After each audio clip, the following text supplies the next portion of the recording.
Audio Jungle.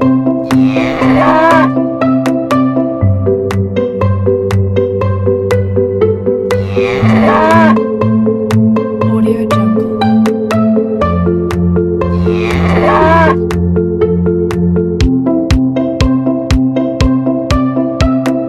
Audio Jungle.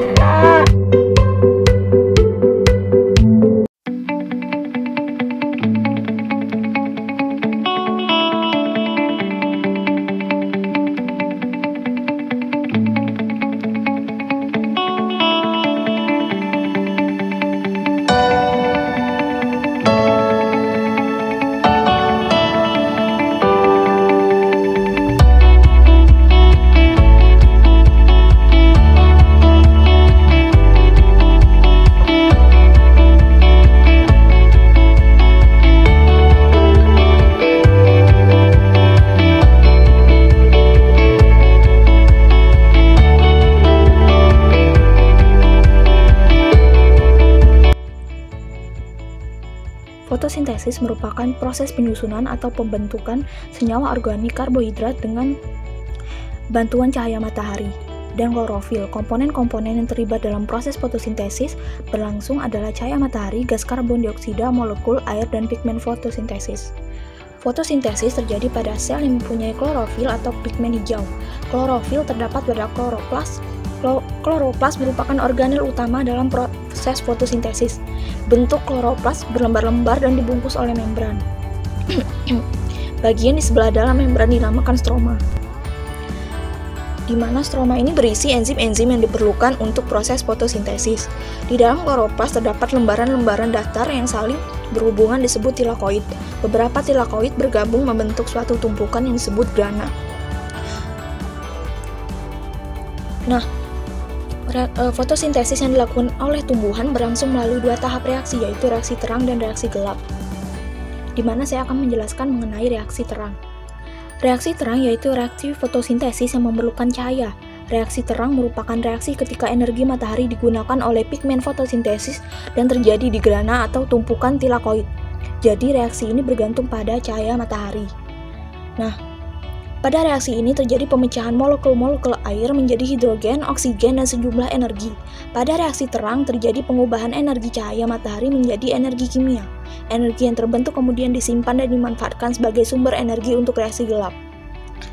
Reaksi terang merupakan tahap awal serangkaian reaksi yang mengubah energi cahaya menjadi energi kimia dalam bentuk ATP atau adenosin trifosfat dan NADPH.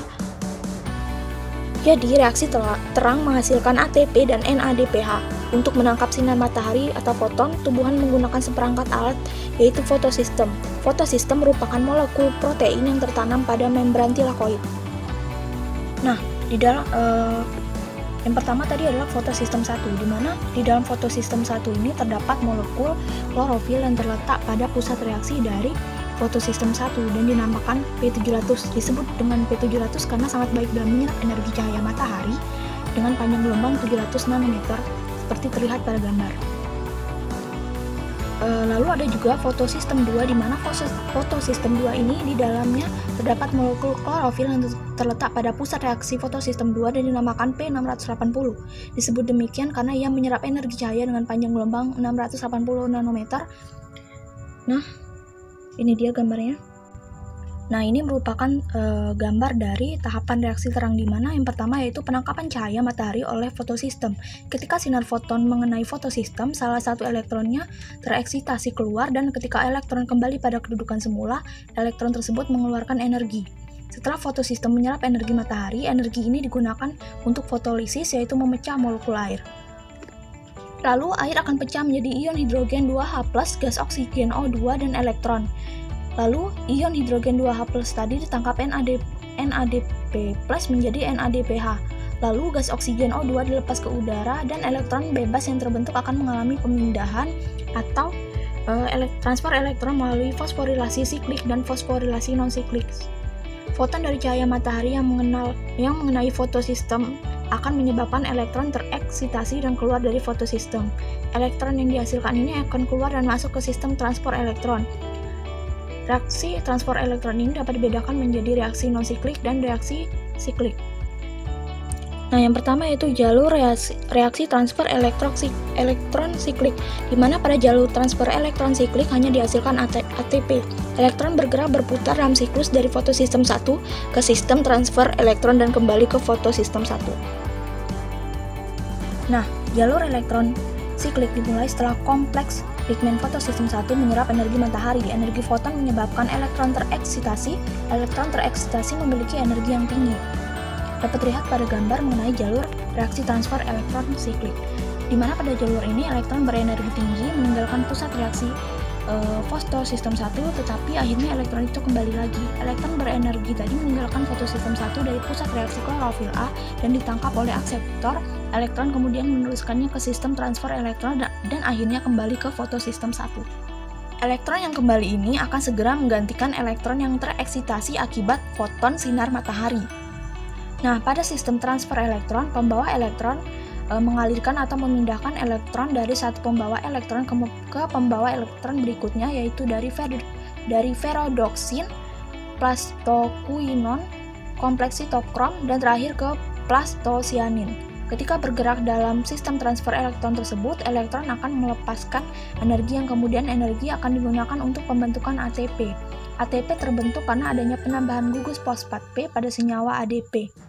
Pembentukan ATP yang terjadi melalui rute transfer elektron siklis disebut dengan fosforilasi siklis, di mana fotosistem 1 ini umumnya ditemukan pada bakteri dan mikroorganisme autotrof lainnya. Nah, selanjutnya yaitu jalur reaksi transfer elektron non-siklik, di mana pada jalur transfer elektron non-siklik ini dihasilkan ATP dan NADPH. Elektron yang tereksitasi bergerak dari fotosistem 2 ke sistem transfer elektron, kemudian ke fotosistem 1, lalu ke sistem transfer elektron baru dan berakhir pada reaksi pembentukan NADPH. Di sini elektron tidak kembali ke fotosistem 2. Nah, ini merupakan gambaran dari jalur reaksi transfer elektron non-siklik, di mana reaksi ini dimulai ketika kompleks pigmen fotosistem 2 atau P680 menyerap energi cahaya dan menyebabkan tereksitasinya elektron. Elektron yang dihasilkan memiliki energi yang tinggi. Kemudian, elektron berenergi tinggi ini meninggalkan molekul pusat reaksi klorofil A sehingga fotosistem 2 kehilangan elektron. Selanjutnya, fotosistem 2 mengambil elektron dari hasil penguraian air fotolisis.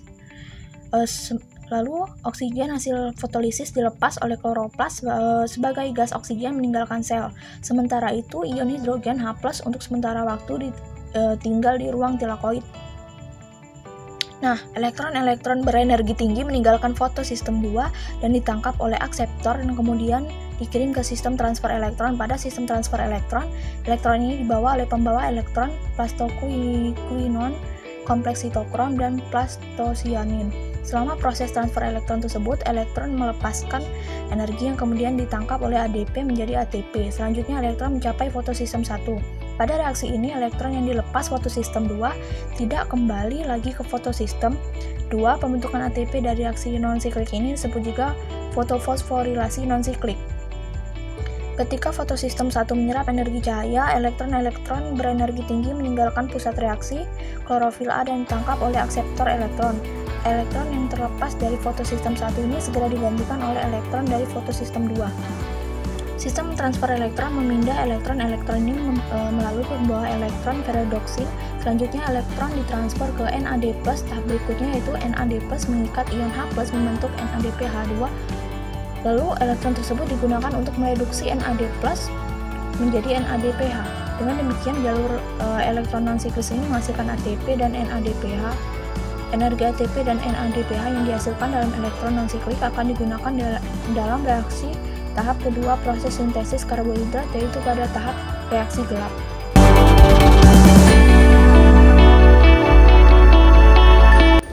Berikutnya yaitu reaksi gelap. Reaksi gelap merupakan reaksi lanjutan dari reaksi terang dalam fotosintesis. Reaksi ini tidak membutuhkan cahaya dalam proses berlangsungnya. Reaksi gelap terjadi pada bagian kloroplas yang disebut dengan stroma. Bahan-bahan yang diperlukan agar reaksi ini berlangsung yaitu ATP dan NADPH yang dihasilkan dari reaksi terang, dan CO2 yang berasal dari udara bebas. Dari reaksi ini akan dihasilkan glukosa atau C6H12O6 yang sangat diperlukan bagi reaksi katabolisme. Reaksi ini ditemukan oleh Melvin Calvin dan Andrew Benson, sehingga reaksi ini juga disebut dengan reaksi Calvin-Benson. Salah satu substansi yang penting dalam proses ini ialah senyawa gula beratom karbon 5 yang terfosforilasi, yaitu ribulosa fosfat.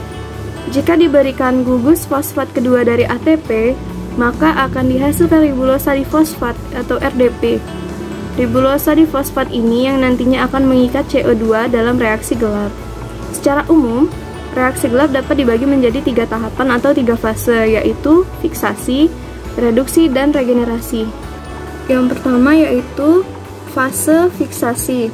Pada fase ini, 6 molekul ribulosa difosfat akan mengikat 6 molekul CO2 dari udara dan membentuk 6 molekul beratom C6 yang tidak stabil, yang kemudian akan pecah menjadi 12 molekul beratom C3 yang dikenal dengan 3 asam fosfogliserat atau PGA.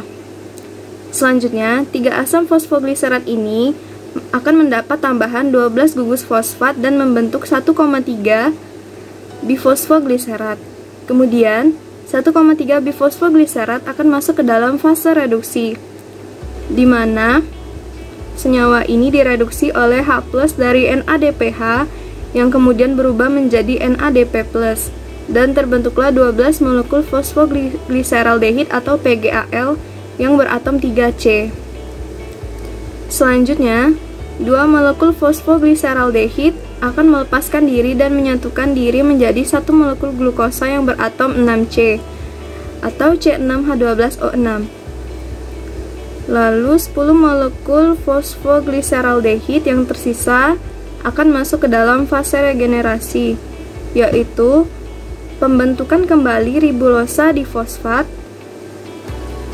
Pada fase ini, 10 molekul fosfogliseraldehid akan berubah menjadi 6 molekul ribulosa fosfat.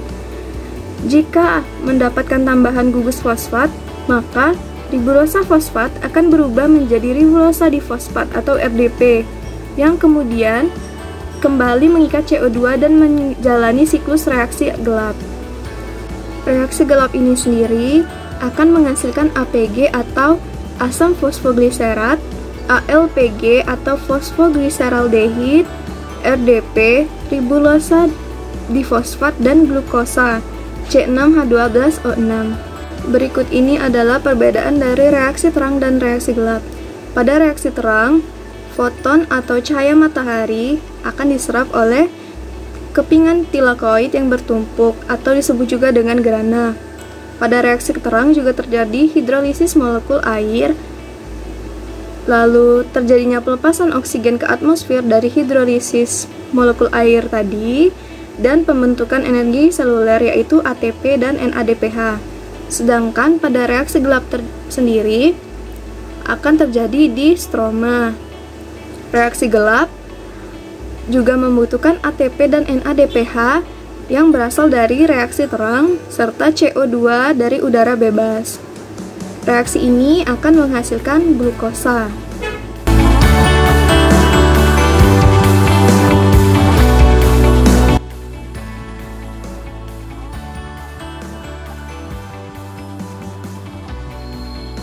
Tanaman C3 adalah tanaman yang memiliki kemampuan adaptif pada lingkungan yang memiliki kandungan CO2 tinggi pada atmosfer. Contoh dari tanaman C3 ini seperti padi, kedelai, dan gandum. Disebut sebagai tanaman C3 karena enzim Rubisco akan menangkap CO2 dan menggabungkannya dengan ribulosa bifosfat menjadi 3 fosfogliserat yang merupakan molekul berkarbon 3. Oleh karena itu disebut sebagai tanaman C3. Tanaman C3 ini fotosintesisnya berlangsung proses siklus Kelvin. Di sini saya akan menjelaskan proses dari fotosintesis dari tanaman C3. Tahap yang pertama yaitu fiksasi karbon. Fiksasi karbon yang terjadi adalah pengikatan molekul karbon dioksida atau CO2 kepada gula pentosa bernama ribulosa bifosfat dengan bantuan enzim Rubisco atau ribulosa bifosfat karboksilase. Hasil dari fiksasi karbon dioksida ini adalah senyawa intermediate yang kemudian segera berubah menjadi 2 senyawa berkarbon 3, yaitu 3 fosfogliserat. Tahap yang kedua yaitu reduksi. Setiap molekul 3-fosfogliserat menerima gugus fosfat baru. Suatu enzim mentransfer gugus fosfat dari ATP membentuk 1,3 bifosfogliserat sebagai produknya. Selanjutnya, sepasang elektron disumbangkan oleh NADPH untuk mereduksi 1,3 bifosfogliserat menjadi gliseraldehid 3-fosfat. Gliseraldehid ini berbentuk gula berkarbon 3. Hasilnya terdapat 18 karbon karbohidrat, satu molekulnya keluar dan digunakan oleh tumbuhan, dan yang 5 lainnya didaur ulang untuk meregenerasi 3 molekul RUBP. Tahap yang ketiga yaitu regenerasi RUBP. 5 molekul gliseraldehid 3-fosfat kemudian difosforilasi dengan 3 molekul ATP menghasilkan 3 molekul ribulosa bifosfat atau yang disebut dengan R.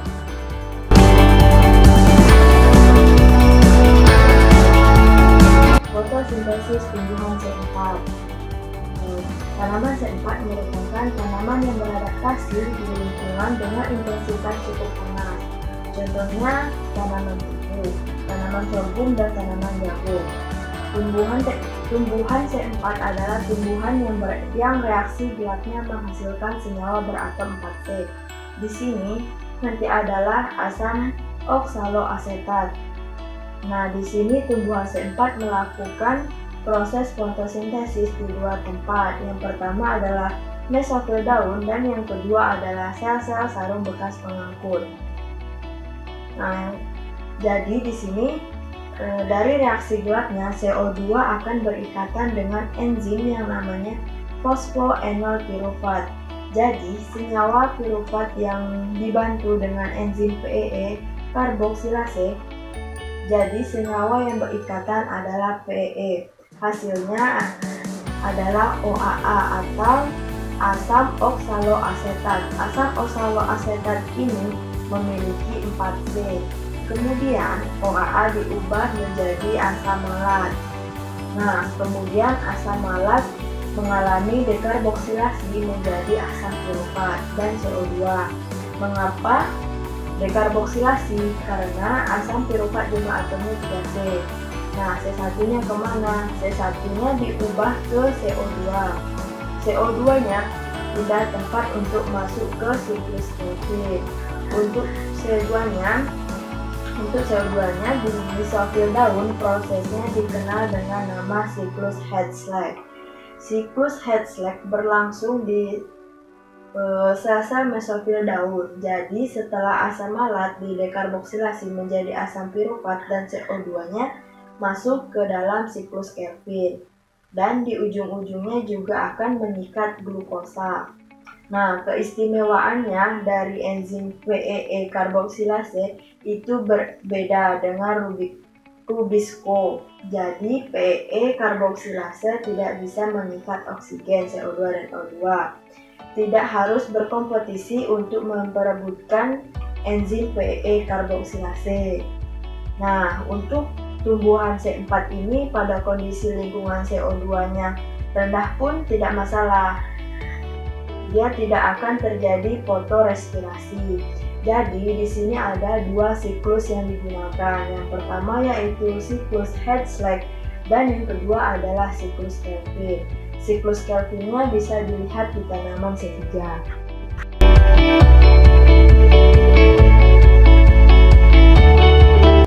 Baiklah, saya akan menjelaskan proses fotosintesis pada tanaman CAM.